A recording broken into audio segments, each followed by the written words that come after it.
അബൂശാമ റഹിമഹുള്ള അൽബായിസ് അല ഇൻകാരിൽ ബിദാഇ വൽ ഹവാദിസ് എന്ന ഗ്രന്ഥത്തിന്റെ 59-ാമത്തെ പേജിൽ വീണ്ടും നമ്മളോട് പറയുന്നു, യഹ്യ ഇബ്നു അംറിൽ ഫഖീഹുൽ ഉംദുർസി എന്നറിയപ്പെടുന്ന ഒരു പണ്ഡിതനെ സംബന്ധിച്ച് അദ്ദേഹം ജനങ്ങൾ ദുൽഹജ്ജിന്റെ ആദ്യ 10 ദിവസങ്ങളിൽ വളരെ ഉറക്കെ തക്ബീറും തഹ്ലീലും ഒക്കെ ചൊല്ലി ശബ്ദമുയർത്തുന്നത് കണ്ടപ്പോൾ അതിനെ ശക്തമായി വിമർശിക്കുകയും അതിൽ നിന്ന് ജനങ്ങൾ വിട്ടുനിൽക്കാൻ വിസമ്മതിക്കുകയും ചെയ്തപ്പോൾ അത് പല പ്രാവശ്യം ബഹുമാനപ്പെട്ടവർ ആവർത്തിച്ചു. പക്ഷേ ആ വിലക്കുകളൊന്നും കേൾക്കാൻ ജനങ്ങൾ തയ്യാറാകാതായപ്പോൾ അവർക്കെതിരെ അള്ളാഹുവിനോട് ദുആ ചെയ്യുകയും ആ സമൂഹം അവിടെ നിന്ന് തുടച്ച് മാറ്റപ്പെടുകയും ചെയ്തു.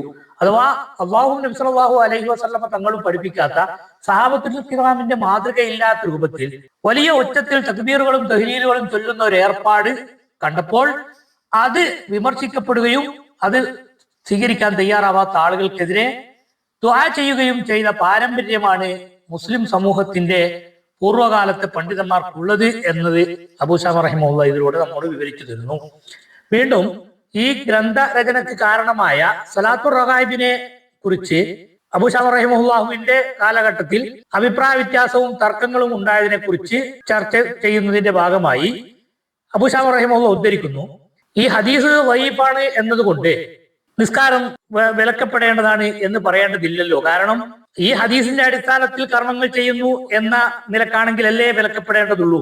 മറിച്ച് പൊതുവിൽ സുന്നത്തായ നിസ്കാരം എന്ന നിലക്കല്ലേ അത് നിർവഹിക്കപ്പെടുന്നത്, അതിനെ എന്തിനാണ് തടയുന്നത് എന്ന ഇബ്നു സ്വലാഹ് റഹിമഹുല്ലാഹു ചർച്ച ചെയ്തതിനെ വിമർശിച്ചുകൊണ്ട് അബൂശാമ റഹിമഹുല്ല തുടരുന്നു, ഹദീസ് ബാത്തിലായതുകൊണ്ടല്ല ഇതിനെ വിമർശിക്കുന്നത് എന്ന് വ്യക്തമായി പഠിപ്പിച്ചതിന് ശേഷം പിന്നെ അതിനുള്ള തെളിവുകൾ, ഒന്ന്, മറ്റു ദിവസങ്ങളിലൊന്നും നിസ്കരിക്കാത്ത ഒരു വ്യക്തി വെള്ളിയാഴ്ച രാവ് സുന്നത്ത് നിസ്കാരം പ്രത്യേകം നിർവഹിക്കുക എന്നത് നബി സല്ലല്ലാഹു അലൈഹി വസല്ലം തങ്ങൾ വിലക്കിയിട്ടുള്ള കാര്യമാണ്. അതോടൊപ്പം മൊത്തത്തിൽ അനുവദനീയമായതോ സുന്നത്തോ ആയ ഒരു കാര്യം ഇസ്ലാമിൽ പഠിപ്പിക്കപ്പെടുകയും പിന്നീട് അതിൽ നിന്ന് ഏതെങ്കിലും ഒരു രൂപത്തെ പരിശുദ്ധ ദീനുൽ ഇസ്ലാം വിലക്കിയതാണ് എന്ന് സ്ഥിരപ്പെടുകയും ചെയ്താൽ ആ വിലക്കപ്പെട്ട രൂപം പൊതുവായ സുന്നത്തിന്റെ കൂട്ടത്തിൽ നിന്ന് ഒഴിവാക്കപ്പെടേണ്ടതാണ് എന്ന പരിശുദ്ധ ദീനുൽ ഇസ്ലാമിന്റെ അടിസ്ഥാന തത്വങ്ങളിൽ സ്ഥിരപ്പെട്ട ഒരു കാര്യം കൂടി ഇവിടെ അബൂശാമ റഹിമഹുല്ല നമുക്ക് വിവരിച്ചു തരുന്നു. മുത്തലക്കായ നിർദ്ദേശം വന്നതിന് ശേഷം വെറുക്കപ്പെട്ടതാണ് എന്ന് സ്ഥിരപ്പെട്ട ഒരു വിഷയം ലായതാലക്കുൽ അംറുൽ മുത്തലഖു ബിഹി, നേരത്തെ ഉള്ള പൊതുവായ നിർദ്ദേശം അതിന് ബാധകം അല്ല. അഥവാ നേരത്തെ നാം പലതവണ വിവരിച്ചതുപോലെ ഒരു ഉദാഹരണം പറഞ്ഞാൽ, മുത്തലക്കായ സുന്നത്ത് നിസ്കാരങ്ങൾ എപ്പോഴും നിർവഹിക്കാം.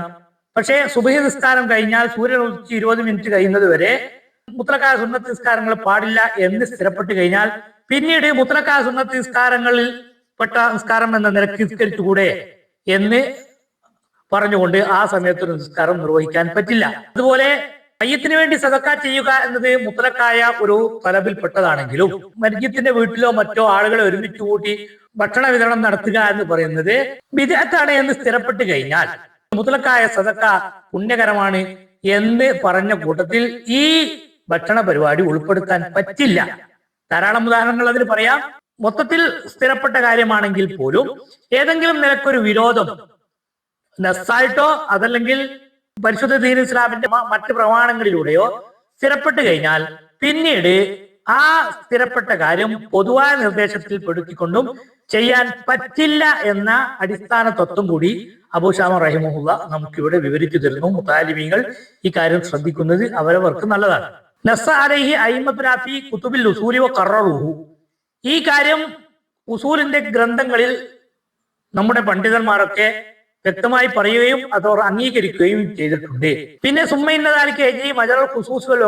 ഖുസൂസ് ഉമൂമിന്റെ രൂപത്തിലാണത് നടക്കുക. അഥവാ വൽ ഖാസു മർജൂൻ അൽ ആമി സവാഉൻ തഖദ്ദമൽ ആമു ഔ തഅഖറ, ആമ് മുന്തിയതായാലും പിന്തിയതാണെങ്കിലും ആമും ഖാസും തമ്മിലുള്ള ബന്ധം അതാണ് ഇവിടെ നടക്കുക. അതായത് ആമിന് ഒരു ഹുക്കുമുണ്ട് എന്ന് പറഞ്ഞതുകൊണ്ട് ആ ആമിൽ നിന്ന് ഒരു ഖാസിനെ ഒഴിവാക്കിയാൽ പിന്നെ ആ ഖാസ് ആ ഉമൂമിൽ പെടാൻ നിർവാഹമില്ല എന്നത് മുതാലിമീങ്ങൾക്ക് വേണ്ടി ഉണർത്തുന്നു.